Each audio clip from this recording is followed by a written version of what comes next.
Hey everyone, this is Sugandha and you're watching Ready to Get Update and welcome back to my channel and yes, आज हम discuss करने वाले क्या discuss करने वाले हैं। आज हम डिस्कस करने वाले हैं SAP HCM और इसके बारे में मुझसे बहुत ज़्यादा रिक्वेस्ट आई है कि मैम इसके बारे में ज़रूर बात करें। तो चलिए आज हम इसके बारे में बात करते हैं। तो सबसे पहले हम देख लेंगे कि SAP HCM से पहले ना SAP क्या है, उसको थोड़ा सा देखेंगे। उसके बाद हम देखने वाले हैं क्या, उसके बाद हम देखेंगे SAP HCM क्या है और उसके बाद उसके क्या की कंपोनेंट्स है, मतलब कि ऐसे कौन कौन से मॉड्यूल्स हैं जो हम इनकॉर्पोरेट कर सकते हैं इसमें। और इसके बाद देखेंगे हम क्या इसके बाद आ जाएगा हमारे लिए कैसे हेल्पफुल हो सकता है। तो चलिए स्टार्ट करते हैं। सबसे पहले देखते हैं SAP क्या है ना। SAP की पहले फुल फॉर्म देखते हैं। तो ये है SAP है सिस्टम्स एप्लीकेशंस एंड प्रोडक्ट्स। अब कुछ कुछ समझ आना लगेगा हमें कि सिस्टम्स एप्लीकेशंस प्रोडक्ट्स, कुछ ऐसी चीज जो सिस्टम से रिलेटेड है, एप्लीकेशन से रिलेटेड है, और ये कुछ हमारे लिए प्रोडक्ट भी है। कैसे है ये बहुत यूज में आएगा। ये एक लीडिंग एंटरप्राइज सॉफ्टवेयर कंपनी है जो कि हेडक्वार्टर्ड है जर्मनी में। ओके, और ये क्या करती है, ये हमें ना wide range of software solutions provide करती है किसी भी बिजनेस को स्ट्रीमलाइन करने के लिए, उसकी ऑपरेशंस को, उसकी वेरियस प्रोसेसेस को मैनेज करने के लिए और डेटा ड्रिवन डिसीजंस लेने के लिए ये बहुत हेल्पफुल है। तो आपके पास बहुत सारे सॉफ्टवेयर सॉल्यूशंस होंगे, मतलब खाली ऐसा नहीं है कि सिर्फ एक टाइप का सॉफ्टवेयर अवेलेबल है। अब आपको अगर ये समझ आ रहा है तो सही है, अदरवाइज इसमें आप कुछ ऑल्टरेशंस नहीं कर सकते, राइट। सो ये इस तरीके से बना होता है कि इसमें आपकी बहुत सारी बिजनेस प्रोसेसेस इंप्रूव हो सकती हैं। डे टू डे ऑपरेशंस हम बहुत सारी इससे रेगुलेट कर सकते हैं। चलिए सो अब देखते हैं क्या है इसका जो सबसे पहला प्रोडक्ट है, जिसको कह सकते हैं कि बहुत ज्यादा मोस्ट पॉपुलर प्रोडक्ट है, वो है SAP ERP जो कि एंटरप्राइज रिसोर्स प्लानिंग है। ओके, अब क्या है, वो क्या करता है, वो ना बहुत सारे डिफरेंट एरियाज जो हैं, फंक्शनल एरियाज हैं बिजनेस के, like finance, sales, procurement, manufacturing, human resources, इसको एक सेंट्रलाइज सिस्टम में बांधता है। मतलब अगर मैं एक जगह बैठकर देखना चाहूँ, मैं ओनर हूँ, मैं एक जगह बैठकर देखना चाहूँ मेरी कंपनी में फाइनेंस में क्या चल रहा है, मेरी कंपनी में मैन्युफैक्चरिंग में क्या चल रहा है, ह्यूमन रिसोर्स में क्या चल रहा है, तो मेरे पास एक सिस्टम है SAP ERP के थ्रू जहां से मैं ये सारी चीजें एक्सेस कर सकती हूँ कभी भी। ठीक है, सो ये इसलिए बनाया है जिससे कि चीजें सेंट्रलाइज्ड हो जाएं, और सिर्फ मेरे लिए नहीं कि मैं ओनर हूं तो मेरे लिए हेल्पफुल है, जो भी लोग जिस जिस डिपार्टमेंट में है, डिफरेंट डिफरेंट फंक्शनल एरियाज में है, उनके लिए भी बहुत हेल्पफुल है क्योंकि ये सेंट्रलाइज्ड है। बहुत सारी इंफॉर्मेशन सेम डिपार्टमेंट की वहां पर सेंट्रली अवेलेबल है, तो मुझे हर किसी को बार बार जा जाके फोन करके नहीं बताना पड़ रहा। मुझे मेरे जो एम्प्लॉइज हैं उनको भी ये नहीं करना पड़ रहा कि हर चीज के लिए वो एक दूसरे से बार बार बात ही कर रहे हैं। बहुत सारी इंफॉर्मेशन वहां पे स्टोर्ड है, वो आप एक्सेस कर सकते हैं। ऑब्वियसली लॉगिन्स अवेलेबल हैं और डेटा सिक्योरिटी है प्रॉपर, ऐसा नहीं है कि कोई भी कुछ भी एक्सेस कर लेगा। वो सारी चीजें बिल्कुल हैं, वो हम डिस्कस करेंगे। ओके, बस ये है कि जो हमारा ऑपरेशंस है, डेली ऑपरेशंस, वो बहुत आसानी से हो सकते हैं। बहुत सारा हमारा जो वर्क है वो इजीली स्मूथली हो सकता है बिना किसी डिस्कम्फर्ट के। ठीक है, तो अब ये क्या करता है भाई SAP ERP जो है। अब मैं SAP ERP के बारे में इतना क्यों बात कर रही हूँ, क्योंकि कहीं ना कहीं जो हमारा HCM है ये भी इसी से ही आगे निकलेगा। ये जो सबसे पहले आया है ये इसलिए आया है कि ऑटोमेट कर सके, ऑप्टिमाइज कर सके बिजनेस प्रोसेस, इंप्रूव कर सके एफिशिएंसी एंड ज्यादा विजिबिलिटी ऑपरेशंस में आ सके। ठीक है, सो अब क्या है, ERP के एडिशन में अब क्या हुआ, SAP ने ना बहुत सारे और भी सॉफ्टवेयर एप्लीकेशंस निकाले जिससे कि सपोर्ट कर सकें वो स्पेसिफिक बिजनेस फंक्शंस को। मतलब खाली ये नहीं कि एक ही तरीके की चीज हमने निकाल दी। SAP एक कॉम्प्रिहेंसिव सूट प्रोवाइड करता है जैसे कि जो स्पेसिफिक बिजनेस फंक्शंस हैं, जैसे कि हम कह सकते हैं कस्टमर रिलेशनशिप मैनेजमेंट है, सप्लाई चेन मैनेजमेंट है, obviously human capital management, product life cycle management, business intelligence, ये सब बहुत अच्छे से हमारे इंटीग्रेट हो सके और हम इन पे काम कर सकें। फाइन, तो ये ऑब्वियसली बहुत ही कस्टमाइजेबल है, स्केलेबल है हाईली, क्योंकि हम इसको अपने अकॉर्डिंग यूज कर सकते हैं, हम अपने अकॉर्डिंग इसमें चेंजेस करवा सकते हैं। खाली ये नहीं है जो सॉफ्टवेयर दे दिया बस इसी को ऐसे ऐसे करते रहो आप। ठीक है, and obviously small scale organization है, मीडियम स्केल है, लार्ज एंटरप्राइज है और डिफरेंट टाइप ऑफ इंडस्ट्रीज है, उन सब के लिए ये बहुत हेल्पफुल है क्योंकि हम इसे कस्टमाइज कर सकते हैं। कस्टमाइज का मतलब होता है अपने अकॉर्डिंग जो मेरी रिक्वायरमेंट है। फाइन, सो अब क्या है, ऑब्वियसली ये जो सॉफ्टवेयर है इसे बहुत सारे ऑर्गेनाइजेशंस यूज कर रहे हैं अपनी कोर बिजनेस प्रोसेसेस के लिए, प्रोडक्टिविटी इंप्रूव करने के लिए, एंड ऑब्वियसली इसने डिजिटल ट्रांसफॉर्मेशन में तो बहुत ज्यादा हेल्प करी ही करी। और यही नहीं है, टाइम टू टाइम इंप्रूवमेंट्स आते रहते हैं इनके मॉड्यूल्स में, सॉफ्टवेयर्स में। तो SAP क्या करता है कि ऑफर करता रहता है, जैसे क्लाउड बेस्ड सॉल्यूशंस न्यू आए, कोई भी इनोवेटिव टेक्नोलॉजीज हैं लाइक आर्टिफिशियल इंटेलिजेंस, AI है, मशीन लर्निंग है, इंटरनेट ऑफ थिंग्स है। ओके, सो अब क्या हो रहा है, इसमें भी जो एडवांस टेक्नोलॉजी आ रही है उसको भी ये इनकॉर्पोरेट करते चल रहे हैं और चेंजेस लाते जा रहे हैं। फाइन, तो ये तो हो गया SAP के बारे में, एंड छोटा सा नहीं, फिर हाँ 5 6 मिनट में हमने इसको डिस्कस कर लिया। तो चलिए अब देखते हैं कि SAP HCM क्या है, जिसके बारे में हम बार बार बात करें। तो HCM SAP हमने समझ लिया, कंपनी है जो कि सॉफ्टवेयर सॉल्यूशंस दे रही है, हमें एप्लीकेशंस दे रही है, मॉड्यूल्स प्रोवाइड कर रही है, बेसिकली ऐसे जिससे हम अपने बिजनेस को प्रॉपर्ली ऑपरेट कर सकें। सेंट्रलाइज सिस्टम एक प्रोवाइड कर रही है, ठीक है। HCM क्या है? ह्यूमन कैपिटल मैनेजमेंट, ह्यूमन की बात हो रही है यहाँ पर।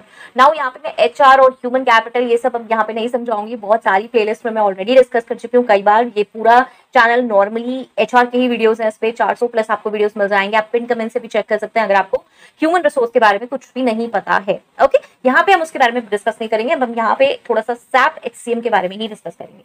तो अब क्या है? SAP ERP का एक मॉड्यूल है जो कि है SAP HCM। नाउ अब ये जो सॉफ्टवेयर है ना, ये क्या है? ये स्पेशली डिजाइन है मैनेज और ऑटोमेट करने के लिए ह्यूमन रिसोर्सेज की प्रोसेसेस को विद इन ऑर्गेनाइजेशन। जैसे कि हमने बात करी सप्लाई चेन मैनेजमेंट है, कस्टमर रिलेशनशिप मैनेजमेंट है, तो अलग हो गया हमारा ये ह्यूमन रिसोर्स। तो ह्यूमन रिसोर्स की जितनी प्रोसेसेस हैं उसको करने के लिए एक ये SAP HCM स्पेशल है, और ये प्रोवाइड करता है कुछ कॉम्प्रिहेंसिव सेट ऑफ टूल्स, और इसके कुछ फीचर्स हैं जो कि स्ट्रीमलाइन करेंगे HR ऑपरेशंस को, जो कि स्टार्टिंग है कहाँ से? हायरिंग से लेके ऑनबोर्डिंग, मैनेजिंग एम्प्लॉय डेटा और payroll, benefits, time management and performance evaluations, and इसके अलावा और भी चीजें जो आप कस्टमाइज कराना चाहें, ठीक है। सो ये सारी प्रोसेसेस को स्ट्रीमलाइन करना HR ऑपरेशंस में हमें ये हेल्प करेगा। HR ऑपरेशंस क्या है, इस पे एक सेशन बना हुआ है, आप पिन कमेंट से चेक कर सकते हैं, ठीक है। बट अगर बात करें कि SAP HCM कहाँ से आया और क्यों आया, क्योंकि हमने SAP HR के बारे में भी सुना है, तो चलिए SAP HR के बारे में थोड़ी सी बात कर लेते हैं। अब ये SAP HR जो है ये इसका प्रीडेसर है, मतलब ये इससे पहले था मॉड्यूल जो SAP ERP सिस्टम में है, वो पहले SAP HR ही था, राइट। उसके बाद इससे जो कि HR के प्रोसेसेस और एम्प्लॉय डेटा पे फोकस करता था, उसके बाद में इसको रीब्रांड किया गया, एक्सपेंड किया गया, और SAP HCM अब बहुत सारी HR की ऑपरेशंस में हेल्प करता है और बहुत सारी फंक्शनैलिटीज को परफॉर्म करता है। कॉम्प्रिहेंसिव सेट ऑफ फंक्शनैलिटीज अब इसमें आ गई है। तो SAP HR का क्या प्राइमरी फोकस था? कोर HR प्रोसेसेस पे था, लाइक की personal administration, organizational management, time management और पेरोल, और वो फाउंडेशन था कह सकते हैं मैनेजिंग एम्प्लॉय डेटा और ऑटोमेट करना HR टास्क को किसी भी ऑर्गेनाइजेशन में। लेकिन ये जो हमारा SAP HCM है, इसने क्या करा? इसने बिल्कुल इवॉल्व करके रख दिया, एक्सपेंड कर दिया इसका स्कोप, ब्रॉडर रेंज दे दी ह्यूमन कैपिटल मैनेजमेंट की एक्टिविटीज को, एडिशनल मॉड्यूल्स लेकर आए, जैसे कि टैलेंट मैनेजमेंट कितना ज्यादा इंपॉर्टेंट है आज के टाइम में, बेनिफिट्स एडमिनिस्ट्रेशन कितना है, एम्प्लॉय सेल्फ सर्विस कितनी इंपॉर्टेंट है, राइट। सो ये सब एक्सपैंड करने के लिए इन्होंने HCM, SAP HR से SAP HCM में आए, और इसमें ये ट्रांजिशन हुआ है। And definitely we can see कि इन दोनों में बहुत चेंजेस है, मतलब अच्छा कुछ रिफाइंड है जो हमें मिलता है। और बेसिकली अब जो SAP HCM एम कर रहा है वो स्ट्रेटेजिक एस्पेक्ट्स HR के करता है एम, जैसे कि टैलेंट एक्विजिशन हो गया, डेवलपमेंट एंड रिटेंशन हो गया, अलॉन्ग विद कह सकते हैं टूल्स हैं बहुत सारे मैनेजर्स के लिए और एम्प्लॉइज के लिए जो फोकस करते हैं अपडेटेड HR डेटा पे और अपडेटेड जो HR प्रोसेसेस हैं उन पे। So let's check out some key features कि क्या क्या इसमें फीचर्स हैं, क्या क्या हमें फैसिलिटीज मिल सकती हैं और क्या क्या हमारे लिए, क्यों ये हमारे लिए बेसिकली हेल्पफुल हो सकता है। तो चलिए सबसे पहला जो इसका मेन पॉइंट आता है वो आता है ऑर्गेनाइजेशनल मैनेजमेंट। नाउ ये क्या है? SAP HCM हमें ऑफर करता है कॉम्प्रिहेंसिव सेट ऑफ टूल्स जो कि हमारे ऑर्गेनाइजेशन स्ट्रक्चर को डिफाइन कर सकते हैं और मैनेज कर सकते हैं properly. Now this will include creating and managing departments, positions and reporting relationships. Okay, इस मॉड्यूल में हम ये सारी चीजें देख सकते हैं। जैसे कि अगर किसी भी डिपार्टमेंट को ये देखना है कि भाई मेरी ऊपर टॉप पोजीशन पे कौन है, ओके, अब आप ये कहेंगे यार कंपनी में सबको पता होता है, नहीं पता होता। एम्प्लॉइज जहां कंपनीज बहुत बड़ी बड़ी हो जाती है तो सारी चीजें सबको नहीं पता होती, राइट। सो आपको हायरार्की चेक करनी है, आपको पोजीशंस चेक करनी है, आपको रिपोर्टिंग रिलेशनशिप्स चेक करने हैं, तो वो सारी चीजें यहाँ पे अवेलेबल हो जाएंगी ऑर्गेनाइजेशनल मैनेजमेंट के इस module. Now why this is important, कि क्यों जरूरी है, क्यों जानना जरूरी है। ऑब्वियसली अगर आपको ये पता है कि कंपनी का स्ट्रक्चर क्या है तो ये हेल्प करेगा कम्युनिकेशन को इंप्रूव करने में विद इन ऑर्गेनाइजेशन। आप प्रॉपर्ली कम्युनिकेट कर पाएंगे अगर आपको पता है कि भाई किसकी क्या हायरार्की है, कौन किस पोजीशन पे है। इससे आपकी प्रोसेसेस स्ट्रीमलाइन हो सकती हैं। You are performing a task, ये किसके पास जाना है, ये एक्चुअल में किसके पास जाना चाहिए, राइट। सो ऐसी बहुत छोटी छोटी चीजें हैं जो डे टू डे में हमें रिक्वायर्ड होती है, वो हमारे इस ऑर्गेनाइजेशनल मैनेजमेंट मॉड्यूल से हमें मिल सकती है। Second is personal administration. Now again यहाँ पे एम्प्लॉय का डेटा इफेक्टिवली मैनेज हो सकता है बहुत ही अच्छे से। क्या है जो एम्प्लॉय का डेटा है वो स्टोर हो सकता है, मेंटेन कर सकते हैं प्रॉपर्ली एम्प्लॉय की information such as like personal details, employment history, qualifications, contact information, और एडिशनली एम्प्लॉय की जो लाइफ साइकिल है such as life cycle events है सच एज सबसे पहले हायरिंग हो गया, प्रमोशन, ट्रांसफर, सेपरेशन, ये भी बहुत इजीली मैनेजेबल हो जाते हैं। And once it's centralized then yes obviously ये बहुत इजीली मैनेजेबल है एंड accessible है। Okay, so this is a crucial information, ये बहुत इंपॉर्टेंट इन्फॉर्मेशन है जो इजीली हमें अवेलेबल हो जाएगी and it will be manageable. Next is time management. Now SAP HCM से आप एक्यूरेटली रिकॉर्ड कर सकते हैं और ट्रैक कर सकते हैं एम्प्लॉय के वर्किंग आवर्स। यस, वो फंक्शनैलिटीज प्रोवाइड करता है मैनेज करने के लिए अटेंडेंस आपकी, ट्रैक करने के लिए लीव की रिक्वेस्ट एंड जनरेट करने के लिए टाइम रिलेटेड रिपोर्ट्स। जो भी लीव अप्लाई हो रही है, किस समय हो रही है, कैसे हो रही हैं और अटेंडेंस क्या है, ये सारी चीजें आपको इसमें अवेलेबल हो जाएंगी। नाउ अब ये कैसे पॉसिबल है, तो जो सिस्टम है उसको टाइम रिकॉर्डिंग डिवाइसेस के साथ इंटीग्रेट किया जाएगा और अदर सिस्टम्स के साथ जो कि कैप्चर कर सके और कंसोलिडेट कर सके time data accurately. Fine, so obviously ये इंटीग्रेटेड होते हैं एंड ऑब्वियसली ये हेल्प करता है इफेक्टिवली मैनेज करने में वर्कफोर्स शेड्यूल्स, ट्रैक करने में एम्प्लॉय की प्रोडक्टिविटी और इंश्योर करने में compliance with labour regulations.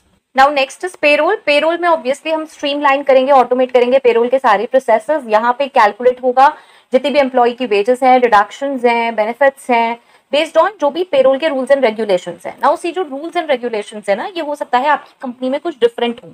Like act से तो ऑब्वियसली परसेंटेजेस वही आएंगी, जैसे कि आपका पीएफ है, ईएसआई है, ग्रेचुटी है, तो वही वाली परसेंटेजेस होंगी क्योंकि वो आप कस्टमाइज करा लोगे जो एक्ट्स में ऑलरेडी होती है।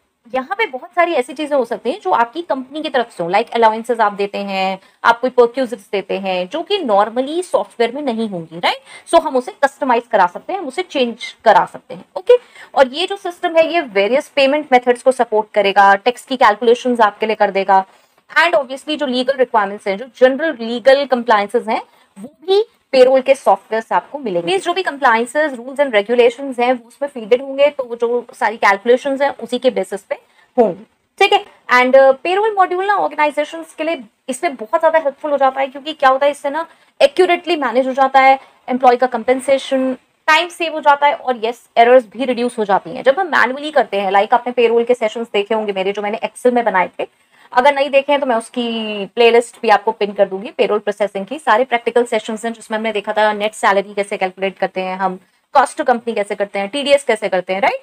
सो अगर हमारी स्मॉल ऑर्गेनाइजेशन हम अफोर्ड नहीं कर पा रहे हैं या फिर हम सोच रहे हैं यार ये झंझट सा है, तो वहां पे हम वो एक्सेल में मैनुअल शीट्स बना सकते हैं। ज्यादा एम्प्लॉय नहीं है तो भी हम उसे बना सकते हैं, ओके। और यहाँ पे लेकिन जरा सा भी ज्यादा बढ़ते हैं तो थोड़ा हेडेक बढ़ जाता है इन चीजों का, तो बेटर है कि हम ये सॉफ्टवेयर यूज करें, हम स्ट्रीमलाइन करें अपनी प्रॉपर प्रोसेसेस। और क्योंकि बहुत सारी इंफॉर्मेशन बहुत ही एक सिंगल क्लिक पे आपको मिल सकती है, तो इसलिए बेटर है कि हम इसे यूज करें, ठीक है। उसके बाद जैसे बेनिफिट्स एडमिनिस्ट्रेशन है, क्या है, हेल्थ इंश्योरेंस है, रिटायरमेंट प्लान्स लिए हुए हैं, मेडिकल कुछ इंश्योरेंस ली हुई है, तो ऑर्गेनाइजेशन का बहुत ज्यादा टाइम बचता है क्योंकि क्या होता है कि ये जो एम्प्लॉय के बेनिफिट्स हैं ये भी इसमें फीड हो जाते हैं और जब भी इनके टाइमिंग्स होते हैं तो हमारे पास नोटिफिकेशन आ जाते हैं कि इनके पेमेंट्स होने हैं और इनका जो पूरा डॉक्यूमेंटेशन है, इनकी टाइमिंग्स हैं, वो सारी इसमें एडमिनिस्टर होती रहती है।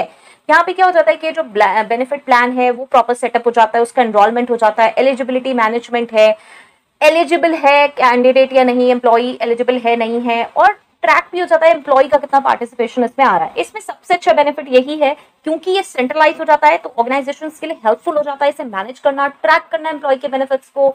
एंड यस एम्प्लॉय का सेटिस्फेक्शन इसलिए भी ज्यादा रहता है क्योंकि वो खुद भी चेक कर सकते हैं इसको और कंप्लायंस से मैच करके भी देख सकते हैं कि बेनिफिट के जो रेगुलेशंस हैं वो क्या है, ठीक है। नेक्स्ट आता है हमारा talent management, specially SAP HCM में टैलेंट मैनेजमेंट इंट्रोड्यूस किया गया और ये कंप्लीटली आप कह सकते हो कि डेडिकेटेड है दो तीन चीजों को लेकर। ये है टैलेंट एक्विजिशन, उसके बाद हमारा performance management and learning and development. इस पर भी सब सेशंस बने हुए हैं, ये भी आपको पिन कमेंट में मिल जाएंगे, स्पेशल प्लेलिस्ट है इनकी और ये सेशंस हैं तो आप वहां से देख सकते हैं। डिटेल में मैं इनके बारे में यहाँ पे बात नहीं करूंगी। नाउ ये मॉड्यूल हमें कैसे हेल्प करेगा, ये मॉड्यूल हेल्प करता है ऑर्गेनाइजेशन को अट्रैक्ट करने में, असेस करने में, डेवलप करने में और रिटेन करने में टैलेंटेड एम्प्लॉयज। अब क्या होता है कि हमारा जो टैलेंट एक्विजिशन की फंक्शनैलिटी है वो ऐसी है कि हम अट्रैक्ट करते हैं कुछ selected qualified candidates future term को ध्यान रखते हुए, ठीक है। सो अब परफॉर्मेंस मैनेजमेंट क्या काम कर रहा है, जो परफॉर्मेंस मैनेजमेंट का मॉड्यूल है वो कर रहा है कुछ सेट कर रहा है गोल्स, कंडक्ट कर रहा है परफॉर्मेंस इवैल्यूएशंस और प्रोवाइड कर रहा है फीडबैक। और लर्निंग एंड डेवलपमेंट मॉड्यूल इसमें क्या कर रहा है, वो सपोर्ट कर रहा है एम्प्लॉय की ट्रेनिंग एंड डेवलपमेंट इनिशिएटिव्स को, इंश्योर कर रहा है कंटिन्यूअस ग्रोथ हो, स्किल एनहांसमेंट हो। तो ये सारी चीजें आपको टैलेंट मैनेजमेंट के मॉड्यूल में मिल रही हैं।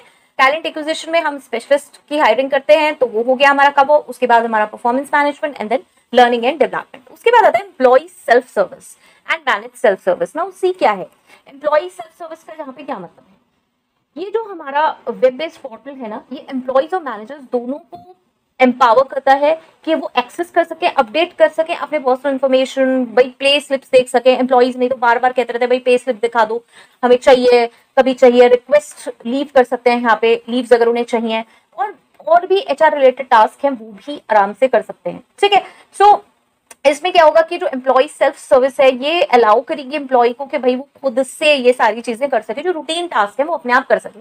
जब उसे हम लॉगिन प्रोवाइड कर देंगे एम्प्लॉय को, तो वो खुद से ये सारी चीजें अपने आप कर सकता है। और मैनेजर सेल्फ सर्विस की जहां तक बात होगी, तो ऑब्वियसली मैनेजर को हेल्प करता है कि वो मैनेजर देख सके और मैनेज कर सके अपनी टीम की इन्फॉर्मेशन।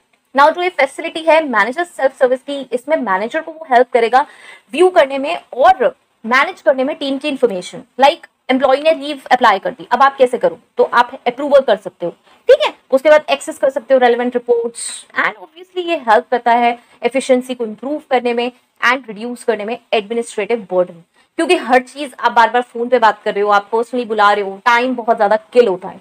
ठीक है, next is reporting and analytics. Now see we all know that HR analytics, data analytics, ये कितना बड़ा आज के टाइम में इनका रोल है। ओके, सो यहाँ से हमें रिपोर्टिंग, एनालिटिक्स, ये सारी चीजें मिल सकती हैं। क्यों? क्योंकि सेंट्रलाइज्ड है सारी इंफॉर्मेशन। अगर हम कोई भी डेटा चाह रहे हैं एकदम से ग्राफ्स में, पाई चार्ट्स में, डायग्राम्स में, हमें एकदम मिल जाएगा। स्टैंडर्ड रिपोर्ट्स हैं, कुछ रिपोर्टिंग टूल्स हैं जो अलाउ करते हैं ऑर्गेनाइजेशंस को कि वो जनरेट कर सकें रिपोर्ट्स, मेट्रिक्स देख सकें। ठीक है, एचआर एनालिटिक्स के काम में बहुत हेल्प करते हैं। हम कुछ प्लानिंग करना चाहते हैं, कुछ रिपोर्ट्स को देखकर एकदम से मुझे रिपोर्ट्स चाहिए एम्प्लॉय के डेटा पे, तो वो कहाँ से मिलेंगी? क्योंकि सारा डेटा हमारा उसमें एक्सट्रैक्ट हो रहा है, तो it becomes easy for us to access those informations, right. So इससे क्या होगा भाई, हमारे पास जब इतना सारा एचआर का डेटा अवेलेबल है सेंट्रलाइज्ड, और हम उसको फिल्टर आउट कर सकते हैं, तो क्या होगा, डेटा ड्रिवन डिसीजंस आराम से ले सकते हैं। हम आइडेंटिफाई कर सकते हैं ट्रेंड्स, ट्रैक कर सकते हैं परफॉर्मेंस, एंड यस एचआर की स्ट्रैटेजीज ऑप्टिमाइज हो सकती हैं।